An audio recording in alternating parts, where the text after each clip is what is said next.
watch UFC and shit like that. All right, let's go tap in, see if we're live. All right. It's supposed to be live now or what? Yeah, it's supposed to be live right now. Hey, Boom, boom, boom. make sure to like, subscribe. Let them know. Let them know. DJ MTK, MMA Homie Podcast, Jacob, Parry Punch. I was gonna bring up last time. West Coast Radio, we are the #1 playlist curator when it comes to new rap on the West Coast. On YouTube, Spotify. Our Spotify playlist just hit 3,500 likes. Our YouTube playlist just hit 200,000 views. So go tap in. Just saying. If you don't know, now you know. Go tap in. And I was watching that Colby press conference. So what I'm interested in today is you know how they do a press conference? Yeah. Like on Thursdays, right? For the big fights? Yeah. Bring everybody. Are they not doing this for Tampa? I guess they're not doing a press conference today. All right. Yeah. And I got a lot of notes of what Colby said. Actually. I wanted them to do a press conference though. I was kind of like anticipating it. Like I knew it two together. I want to see him and Colby, him and Buckley together. He said, "Joaquin Buckley." Yeah, he did. It's like, all right, bro. No, but I was gonna say that I knew they weren't gonna do a press conference, but for some reason I was just still planning for it in my mind. Like oddly enough, like when today started, I was still thinking there was a press conference. Feels like a pay-per-view week. That's why, with New Man's Covington. I mean, and I guess that's the question too. Is it only for pay-per-view fights, or do they usually have it for the fight nights too? Is this a fight night? They don't. Yeah, for fight nights, it's usually no pressers. But gotcha. I was still doing weigh-ins though, right? Tomorrow. They're doing weigh-ins tomorrow, and I was telling Buckley, I was like, bro, we need a face-to-face for this one, like some old style, like Joe Rogan type shit in the middle. Obviously not Joe, but somebody. Yeah. Brian Fitzgerald, you know that guy? He's a commentator. Yeah, I can picture him. Picture him. He's the one who did I believe Holloway and Topuria. Yeah, if I saw him, I'd be like, oh yeah, of course. Yeah, he's kind of a nerd, but he's all right. I'm a little foggy right now. Yeah, you're coming off a cold, right? A little head cold. I'm coming off a little head cold and shit. Yeah, but we're doing all right. We're only gonna do 45 minutes today. Homegirl told me stop being a little bitch. Wow. Yeah, I'm kind of a sissy when I'm sick too, so I feel that. Hey, you never get sympathy from women, bro, especially being sick and shit. Not for real. No. All right, but so it's New Man's Fight Week, fighting Colby Covington, big fight, right? And we're coming off Ian Gary Shavkat, so there's a lot of stuff to dig in on that as well. I guess we'll just go chronologically, right? I know that even Pantoja headlined last week, and props to him. Well, let me just do a quick cover up. We're not going to touch too long on Pantoja, but shout out to Pantoja, dominating. Go ahead. Did the card impress you? It impressed me, but not card of the year like we were thinking it was gonna be. Right. But it was a good card. I'm happy with it. Even we'll get into Ian Gary. I'll share my opinion on that as well. But real quick, shout out Pantoja, super dominant. I like what he did calling out DJ. He's aware, that he needs to be having call outs on the tip of his tongue. DJ's not down, so we'll see what's next for him. Charles Johnson might be next, but the flyweights just got to start working on getting some bigger names somehow, some way. They just don't have a big name, even though Charles has put in the body of work. It's not that flashy name, So I think that's the holdup. He's ran through the division. Yeah, he's done his job. He has. They tried to bring a newcomer in here. I thought the Dimitri Johnson fucking call out was smart too. It was smart, It didn't work. But who knows? Maybe it does work. Maybe we'll see what 2025 brings. Yeah, we'll see what it brings. I think he already went on Ariel's show though and said he's not down. DJ. But I think that builds the hype. You know what I mean? Like, he maybe he truly is out. Mm-hmm. But who knows? Maybe he gets the itch. It's like, fuck it, dude. Let me go prove to everybody. Right. Now, what I'm really actually curious about, and we'll be quick, right? So we'll be more concise this time around. But too many good fights happened this weekend to not touch on some of the really good ones. So Brian Battle, right? Randy Brown. We were big on this one last time because it was like, you're kind of thinking Randy's going to take it, but we've been high on Battle this whole time. Yeah. Now, Battle showed up to fight week way overweight. Okay. And keep in mind, he's like Buckley. He was a middleweight. He got signed as a middleweight, dropped down to 170. He's a big boy, yeah. So he came in way over. Little caveat to this real quick. They're not doing it this week, but last week they posted the check-in weights, which is super odd. But that's why I knew he was way over. Like, I posted 2 days before that battle came in over, and obviously nobody really saw it, but I reposted it, a few days later, and I knew he was going to miss weight. So Yeah, no. And did you hear what Brian Battle said too? He said if Randy Brown would have missed weight, he wouldn't have fought him. did that piss you off? I'll be honest, that pissed me off a little bit how he said that. He's being real, but I'm like, dude, you dog. Like, why even say that? You're like rubbing it in. I feel like he was rubbing it in. Yeah, I know. And then like even Randy Brown too, like after the fight, he was like he didn't even want to like bro, it was like he was upset, Brandy was upset. Yeah, and I think that at the end of the day, you gotta overcome that and fight that off. It's like being mad at somebody, but knowing you still gotta go hang out with them. Yeah. You know what I mean? You know what I mean? Like, bitch, I don't want to, but you gotta like still go show face, but you're still underneath pissed the fuck off. But you dap them up, you say what's up. You get over it within like 20 minutes. We all been there. You're still like pissed off. Like you don't even say bye or whatever. You know. Okay, yeah. If you want to be like that, yeah. But Randy was kind of like, but I was more like, well, bro, then you should have been more of the aggressor then. In the fight. Yeah, you should have really took all that pent up aggression and took it out on him, and instead, it was a close fight. Don't get me wrong. I'm not saying Randy Brown got his ass beat by Brian Battle or vice versa. But in against the cage, Brian Battle got him. In the center of the cage, Randy Brown. It was a tale of two halves on both ends of the spectrum, And I got to give it to Brian Battle for fucking making it gritty and getting in there and getting the dub. I don't know if it was close. I would have if they would have said a draw, I'd be like, no, that makes sense. But it was close. It was close. To be honest, I was really excited for it, and it was hard to watch at times because of Battle. Pushing up against the cage, just doing the knees. I wasn't too impressed with his performance, if I'm being dead honest. Now, okay, we talk about the homeboy that we always have that analogy of the guy that we saw that did that, and we're like, oh, that's a boring fight. Well, yeah, and I just kind of said the same thing. I didn't like how Battle did it.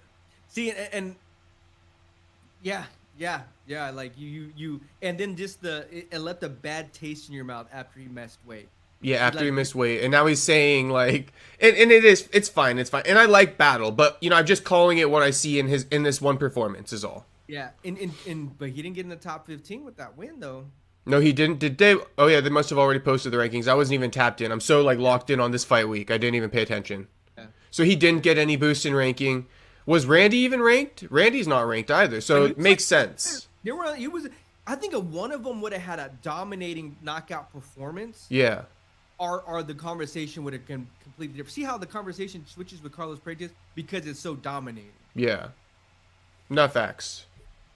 I mean, it's a fine fight. The thing I would walk away with that is, let's see what happens. Because I feel for Randy Brown at the same time, but this is what I've been saying, right? Like, this is Randy's chance to prove himself. And to be honest, I hate to be so dead honest, but this is the podcast, right? And I got to be real about it.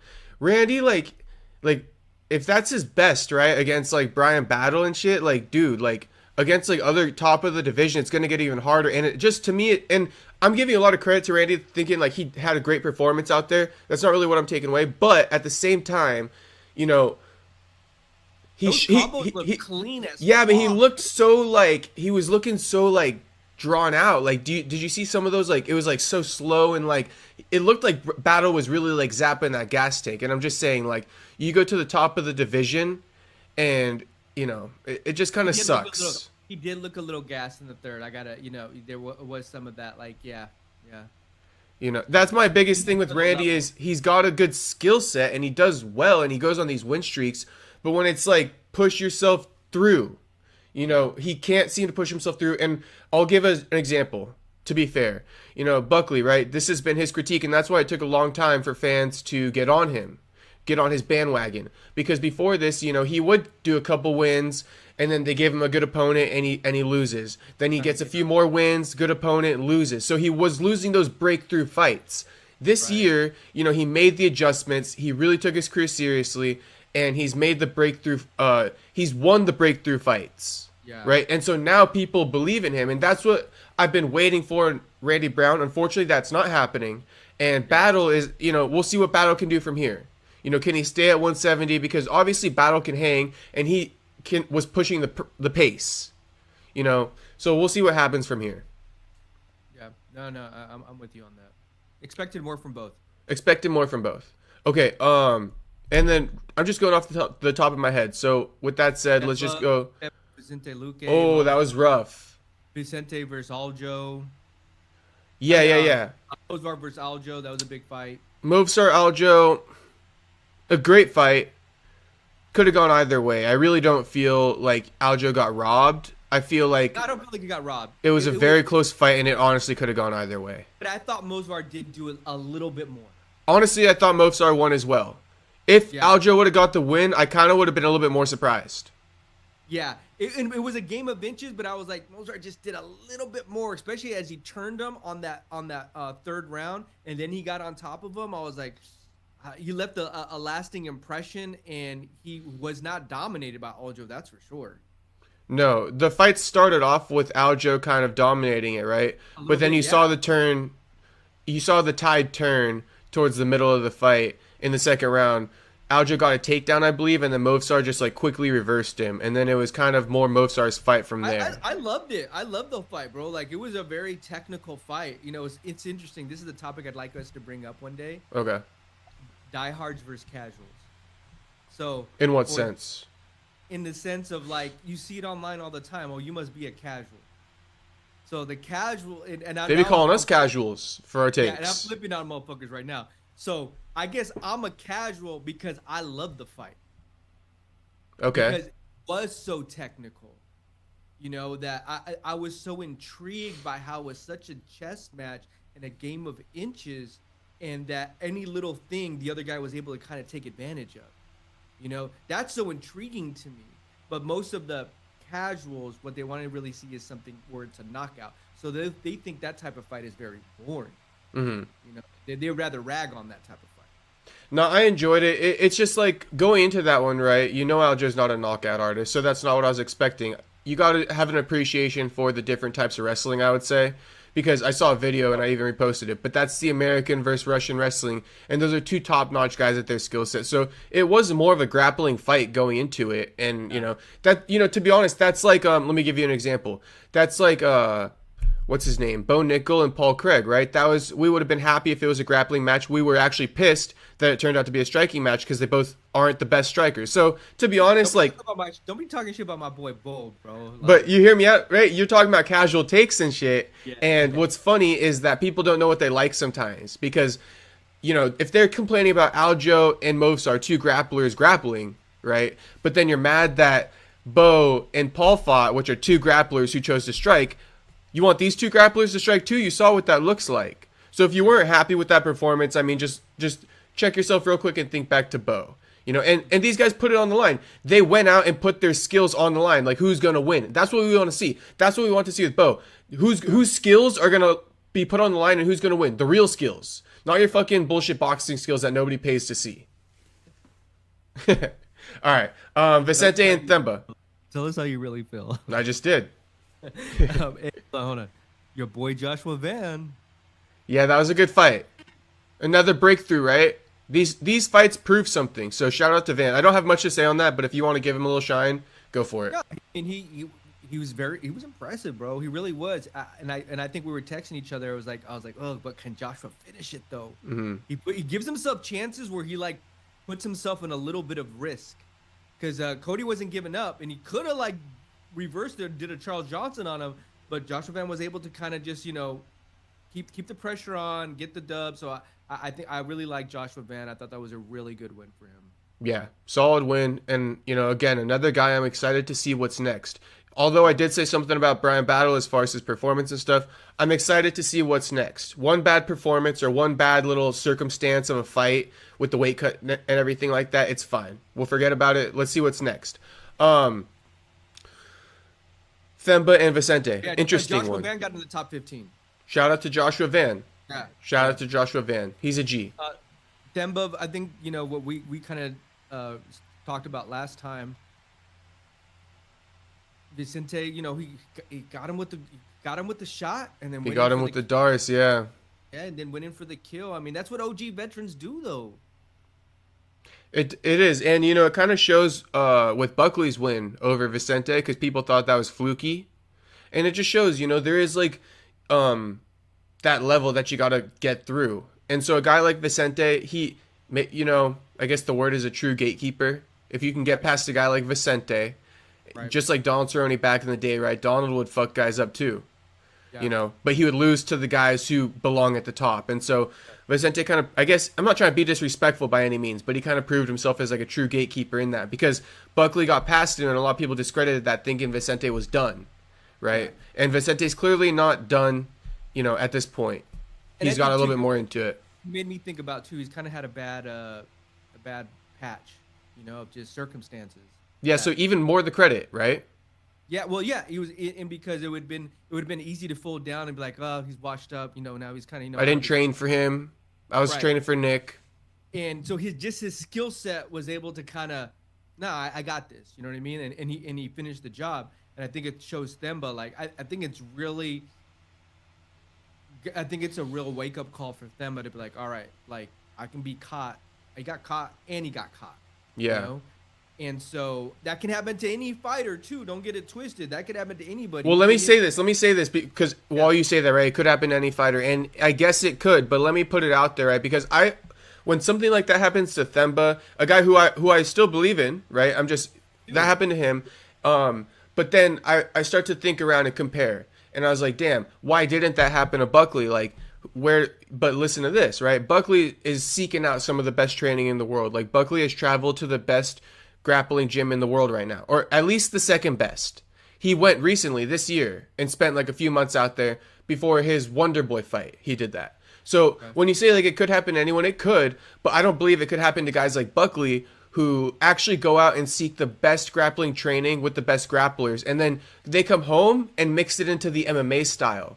But like if you're training with the best grapplers on the planet right now, there's really no way Vicente is going to submit you.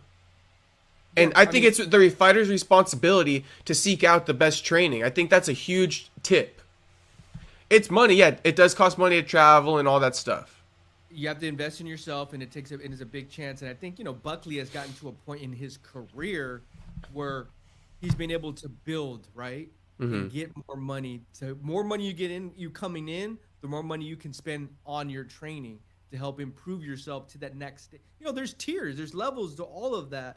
And but Buckley's a great example of what you just brought up. That's a great tip. Yeah, because I was honestly thinking, I was like, damn, did Buckley like just get lucky as far as maybe like not getting submitted by Vicente?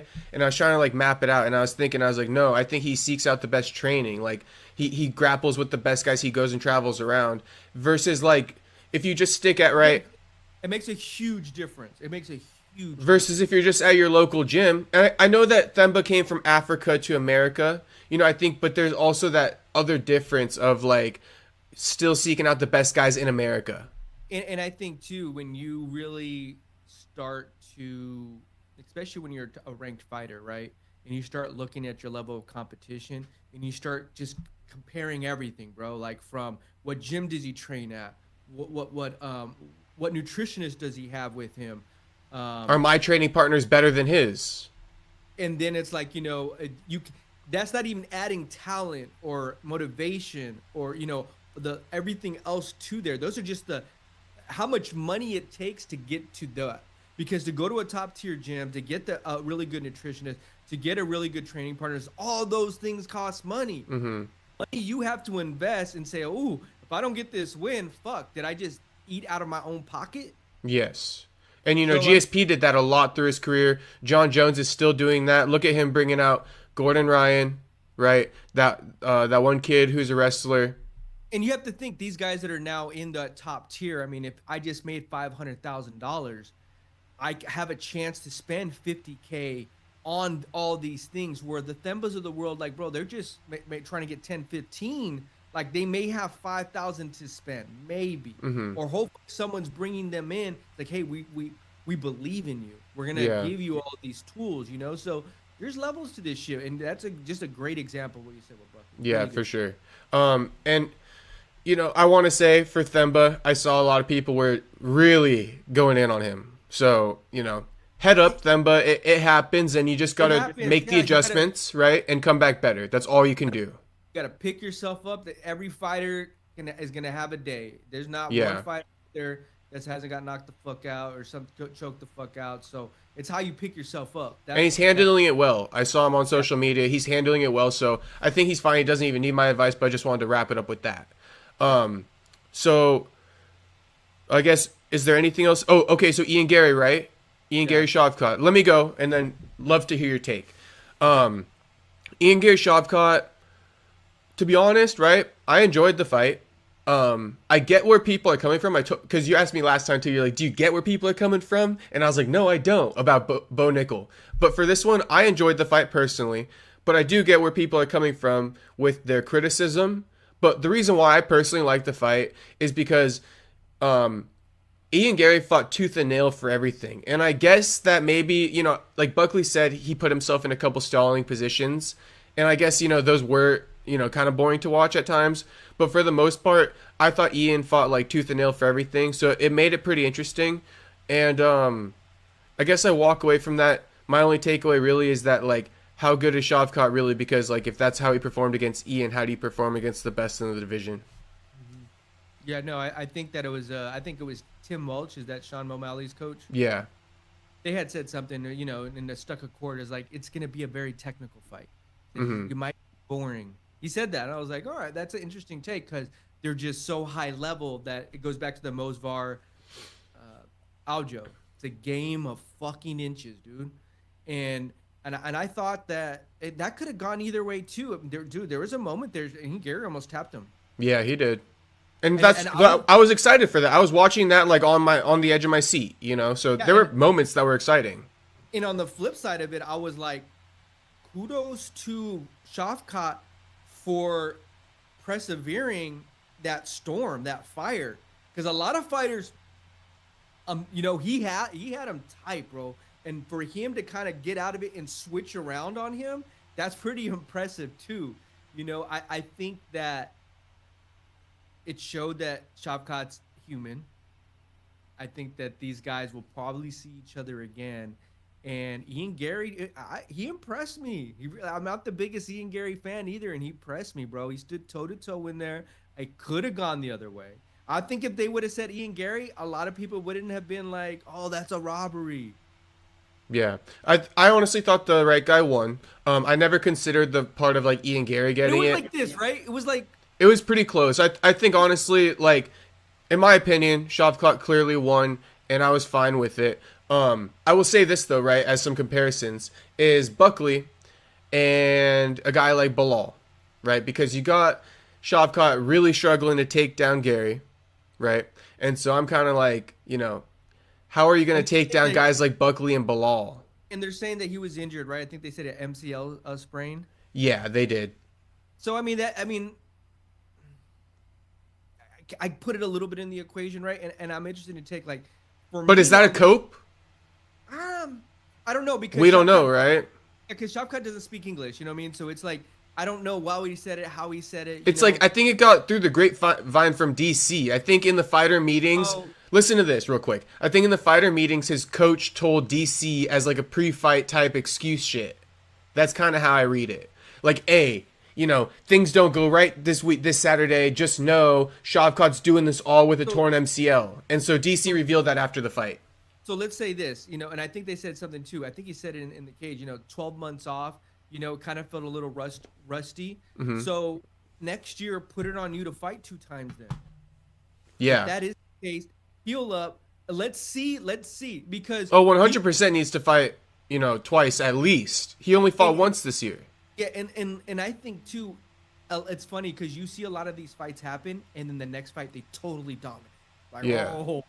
So I'm interested to see, like, okay, if it was just, if he gets because he kind of, I don't know, bro. I don't want to say he got exposed, but Ian Gary he tested him. He really did test him. No, I'm gonna say. I mean, Ian Gary got tested too, bro. They both got tested in their own ways because he was taking some Ian Gary was throwing head kicks at his ass. He was fucking grappling with them. You know, I walked away more impressed with Ian Gary.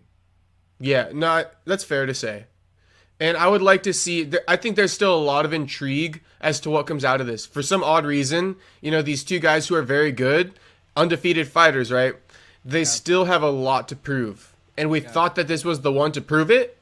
But I think we walked away like, wow, we have even more questions. Because it's like, damn, if Shavkat performed like that against Gary, how does he do? And vice versa, if Gary performed that well against the, you know, alleged biggest, like, scariest dude in the division, what's his ceiling? He's probably got a massive ceiling off of this. And and this is the second fight he almost tapped MVP. He almost tapped Shavkat. And so if he almost tapped Shavkat, right? How is Belal not going to tap Shavkat? If he couldn't really take down Ian, if it was extremely hard, how is he even going to take down a Buckley, let alone a Belal who's the champ? Not to say Belal's better because we don't know, they have to fight, but I'm just saying, like, you can't. Who knows that you could even take down the champ if you can't take down the contender? And you were taking him down, but it was tough. Yeah, it's funny because he's getting really scrutinized. He's got a lot of criticism his way. He's still undefeated. So, but I do feel like, you know, I also say this, Shavkat, I felt. Remember he kept on going like this? Kinda, yeah. Yeah, kept on like kind of shaking out his arms. Like, yeah, he did. I don't know if I think he was taking a couple big breaths as well. I think Ian Gary's cardio might have been a little bit better as well. Yeah. So I think eventually these guys will run it back. I think Ian Gary is definitely in the conversation, a fucking top 5 fighter. Yeah. Like, he's not a fucking chump, bro. Like, ain't there's that dude's gonna need to I'm gonna put a lot more respect on his name. And I'm excited to see what the future holds for a lot of these guys. And JDM too, man. I'd love to see JDM, Ian Gary. Yeah. You know, I'm going to keep it a buck here. I'm going to keep it real here. And, you know, what your take is your take. So hear me out on this one. I don't know if I can give Ian that sentiment yet of being like, and I'm impressed with him, don't get me wrong, but it has to go both ways for me. And it's like, if I give Ian that you're top 5 fighter, then I'm also giving Shavkat that. And I do think Shavkat's great, but this is my thing. Still so much is unproven. Shavkat's resume in the UFC, the talent he's gone up against, does not tell me a lot. It doesn't prove to me that he could hang in there for a long time. So I still have to wait and see. With the performance of them, I just can't. You know, I'd like both of these guys to not fight a champion fight yet. I think they still need to fight some top 5 guys to add to their resume, and then let's have a little bit more of a conversation. And that's one thing it did show me. I don't want to see him fight a championship fight yet. Yeah. Well, Shavkat's about to. But I'm saying, like, I'm saying this, right? Like, okay, Shavkat beats. Hey, anything could happen, though. Anything could happen. Yeah, right? Buckley could step in there. But hear me out on this one. Okay, so let's say Belal were to beat Shavkat, right? And then Shavkat's got other tough matchups from there. So we'll see, because if he were to just be lose out after Belal and people start to really kind of, for a word you like to use, expose Shavkat, then was he really that good? I feel like Ian and Shavkat, you know, they are two guys who have a lot of hype behind their name. And so we just got to wait a couple more fights. I think they're right there. They've just gotten here. And so we just got to see a couple more fights. You know, Shavkat's got like 5 fights in the UFC. Ian's just got up to top ranked contention. So now is the really time to prove how much longer are they going to stick it out in here. And if they're able to fight guys like the Colby Covingtons of the world, the Kamaru Usmans of the world, the Leon Edwards of the world, and start making a name with these guys and start pushing them back out of the top 5, you and I's outlook on it be like, okay, these guys, you know, yeah, they did push these guys out. Now they are the new guard. JDM's now there with them. Sean Brady's now there with them. Joaquin Buckley's now with them. It's gonna be. That's why this division is so stacked, bro. This is my favorite division. Yes, and this is one more thing I just want to say, and then we'll move on to Buckley, is that I would like to see fighters stop worrying so much about rankings and so much about title shots and just fight. Like, I would like to see Ian Gary even defend his ranking, right? Not always be so concerned about fighting a guy above him and below him, but a good fight. Give us a good fight. Like wouldn't we love to see an Ian Gary versus like a Morales or like a Praetez. Like, let's see Ian defend his ranking a little bit. Let's have some fun. It doesn't always have to be about a title shot and a guy ranked above you. Because that eliminates half the good matchups. Give us good matchups that prove who you are as a fighter. And it's interesting you say that because Ian Gary even came out and said, I think it was on Ariel, that he was like, well, I'm gonna wait now. And it's like, dude, I'm gonna do what's best for Ian Gary now. And he goes, I'm gonna wait like 6 months. And but he wants to fight someone that's above him. Yeah. So he is now becoming like the Kamar Usmans or the Leon Edwards, or you know what I mean? Like these guys that this is what they were talking shit about. Yeah. So it's interesting how roles are changing right before our eyes. As soon as you get there. And that's the thing. That's my thing is like, we want good fights, man. That's what we want. Good fights. It doesn't matter about who's ranked what. No, I don't even know what Colby's ranked. I'm just happy he's fighting Buckley. That's a good ass fight. And shout out to Colby for taking that fight, because that's a good fight. Now I got my notes for the Colby fight, so I know we're gonna end on the Pantoja one. Okay. I think we both called it though with Alex Asakura. You want to touch on that right now? I mean, let's just, and then we'll go into Cubby. Yeah. I think we both called it, bro. Like that division needed somebody, and it just couldn't find anybody, and they gave Asakura in there. I think someone even said too, the UFC, it's a win-win. They get the whole audience of what Asakura has. Mm-hmm. All his YouTube followers, all his Instagram followers, the Japan Nation. But man, there's levels to this shit. Yeah. Another one of those Vicente fights, right? It just kind of shows the level. Well, Pantoja ain't no joke. Yeah. He's a beast for sure. He proved that he's the champ. And I think I mentioned to you, remember the Bellator Ryzen thing? How Bellator couldn't even beat a Ryzen champ, or opposite of that. So I was like, yeah, how's a Ryzen champ going to come to the UFC? And now we get to see your best guy versus our best guy. Second round, motherfucker, it's done. Yeah. And at least we got to see a finish on that main card. Yeah, that was some good shit. Yeah, and I don't think Asakura beats Brandon Royval. I'd like to see it. I don't think he beats Brandon Moreno. I'd like to see it. I hope. And I know Royval denied that fight because he's like, nah, let him fight other guys. But I hope he takes that fight now. Oh, you know what? I wonder where they put Asakura after that. I think he got like a 12th ranking or like a 4th ranking. What did he get? I'm gonna say 9. What are you saying? 4? I'm going like 12th or 4th. I feel like I saw a picture in my mind about it. 12th or 4th ranked? What is he? Oh, they got him at number 14. See, 14. Yeah, okay, so. That's what's interesting, bro. If they would have just gave him in and say, hey, we're going to give you a top 15 guy, and you are number 14. Kind of what they did with MVP and De Ritter. Mm-hmm. But they shot him straight there, and now you're number 14. Yeah, he should at least be like number 10. Or probably top 5. If you're fighting for the title, remember how we argued about that last time? You should probably be around top 5. But hey, he kind of got exposed. Yeah.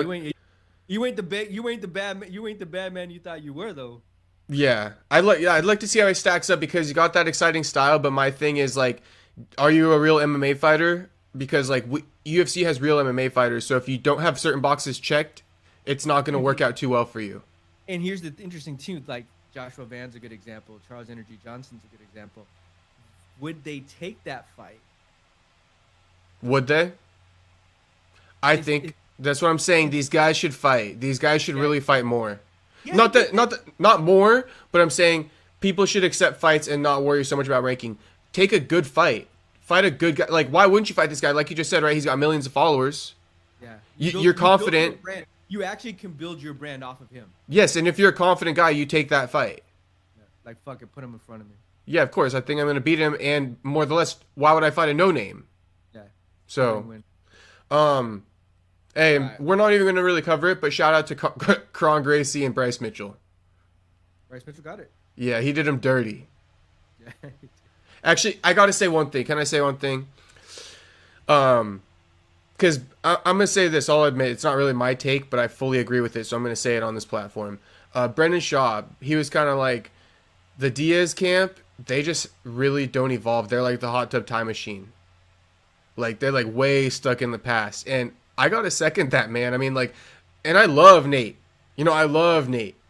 But that Kron one too, I know he might not have trained with Nate, but yeah, that camp is a little bit like a hot tub time machine. Like they really don't use the new age. Like, have you ever seen them throw a flying knee? Like they've had their same techniques forever. Interesting. I don't think about that one, but I see where you're coming from. Yeah, I just want to throw that out there. It's not my take, but it's Brendan's, and we don't have time to really touch on it too much. Yeah, I fuck with Brendan though. Yeah. All right, your boy, Buckley. We should just end on Buckley, right? How long have we been going for? Do you know the time? How much more time we got? I've got like 15 minutes. 15? Okay. So we'll go for like 5:03. Yeah, shout out to Numansa. Shout out to Chaos.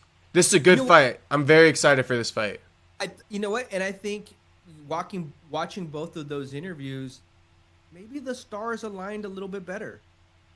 You know, I think Joaquin even said, you know, this is a bigger name for me. And I wrote something down that Colby said. He said, they're fighting nobodies. I fought everybody. In the top guys. I'm an elite fighter. These guys are needing to come to me to become an elite fighter, to build their name.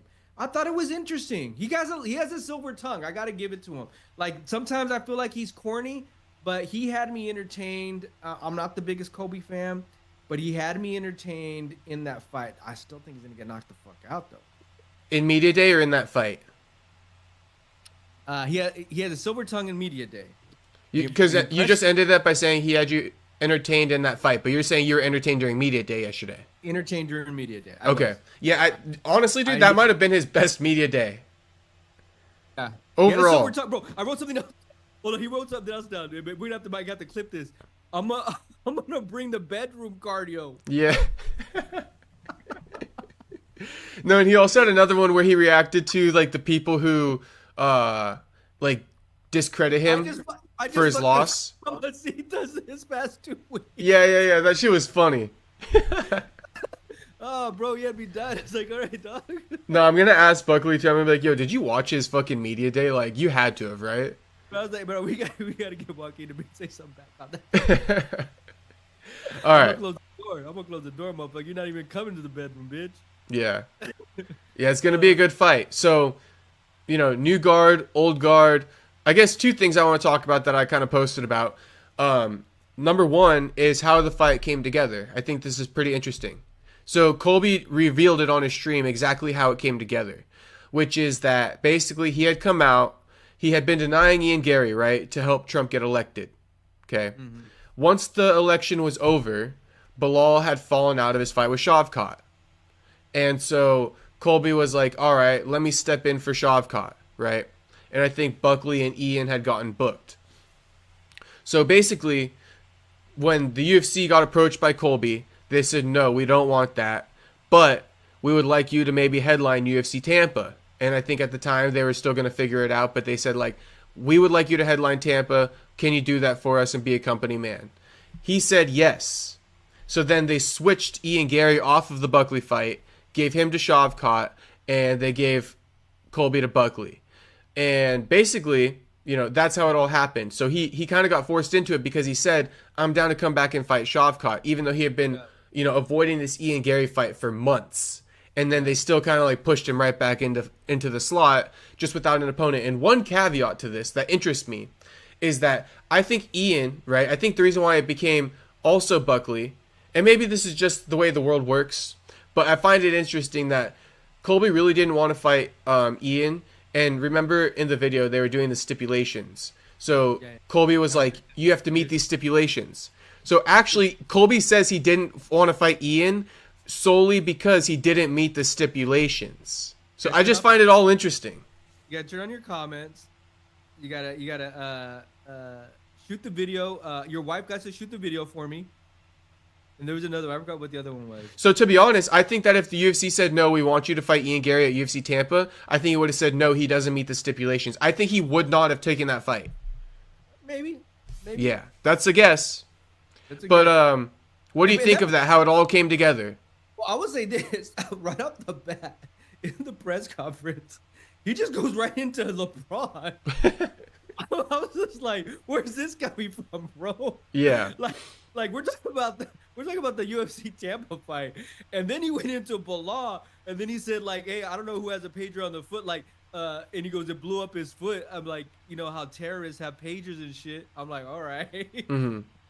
And then he went into Ian Gary, and then he kind of like walked back into Joaquin, but he didn't have a lot to Joaquin Buckley. I was like, all right, that's cute, I guess. You know what I mean? Like Mm-hmm. that's the worst he could come up with. But it was this press conference was off the bat. Yeah, it was crazy. It was crazy for sure. I mean, I was just like, okay, the LeBron Diddy thing, and I was started thinking about, well, like then we could talk about Trump and Epstein. So like, Well, the fact that he started it with the LeBron and Diddy, and then ended it with John Jones being a little bit oh, gay. is that how he ended it? That's how he ended it.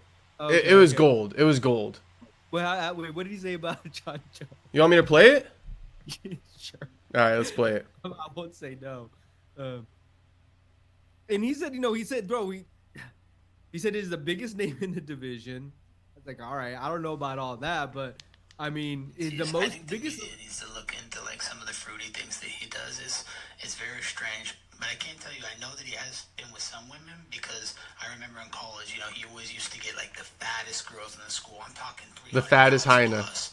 And he knows deep down inside. This is not a joke. He knows deep down inside. Like I know his dark hidden secrets that are in his closet. So he's been with some of the just fattest, just 300-pound slobs. It's disgusting. I mean, Hey, big girls need love too. dude, John Jones is an absolute fucking disgrace to this earth. He's a fucking joke. I mean, yeah, you beat Stipe.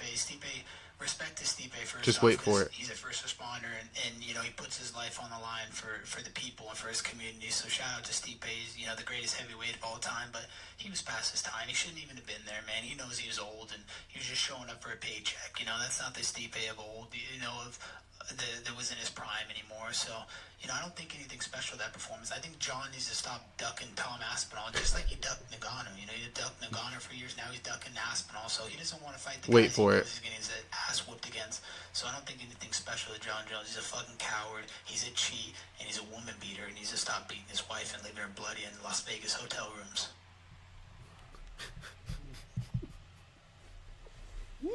Do you got a button for that one?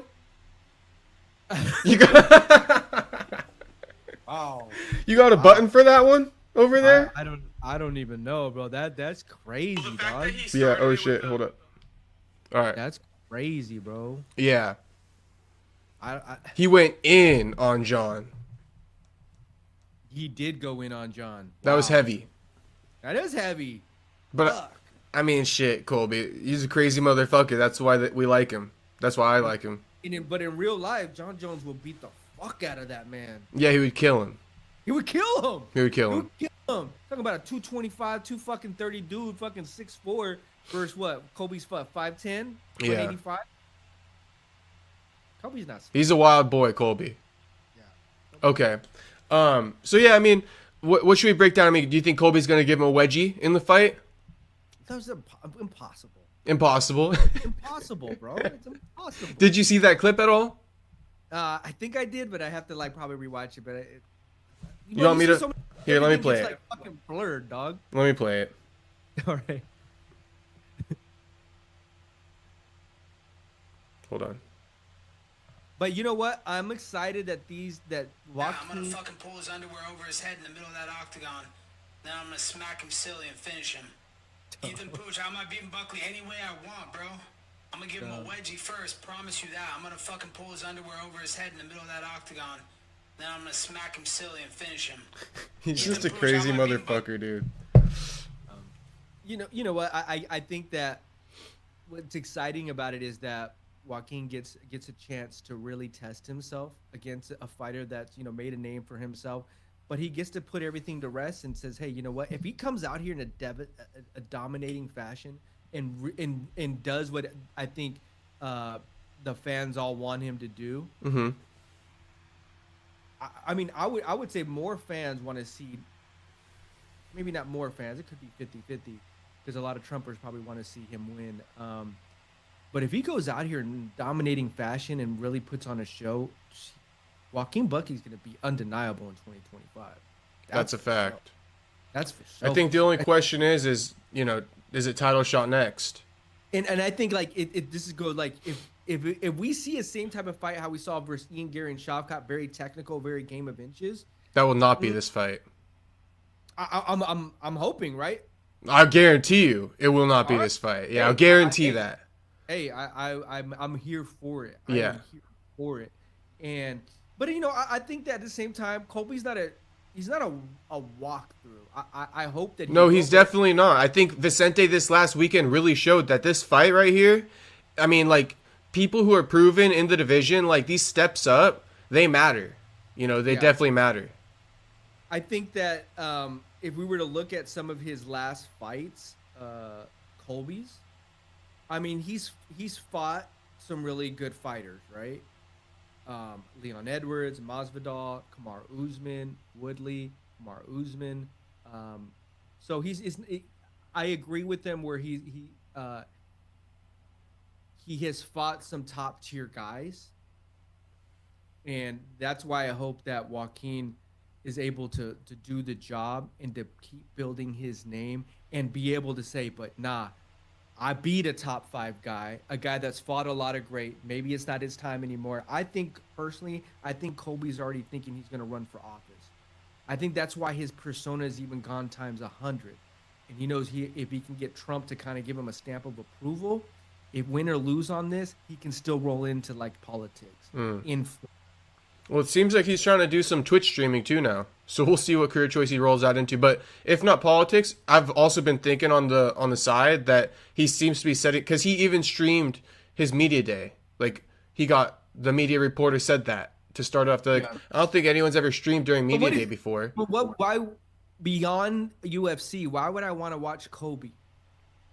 Yeah, that would be, and I think that's what I actually thought that, right? I think a lot of fighters should consider that because I think a lot of fighters think that a YouTube channel is guaranteed money, and I think you should realize that like it's worth putting more into your career unless you really want to be a YouTuber, because like you just said, outside the UFC, once you don't got fights booked anymore, like look at Sean O'Malley's numbers have gone down so heavy since he lost the title.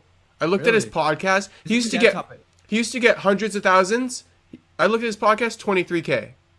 Let's bring that up as a topic. That's interesting. Let's do that one next week then.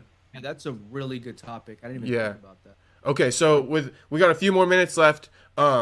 Buckley, Covington. I wish there was more to kind of like be heavy about and to talk about, but to be honest, they've been pretty mellow this whole time.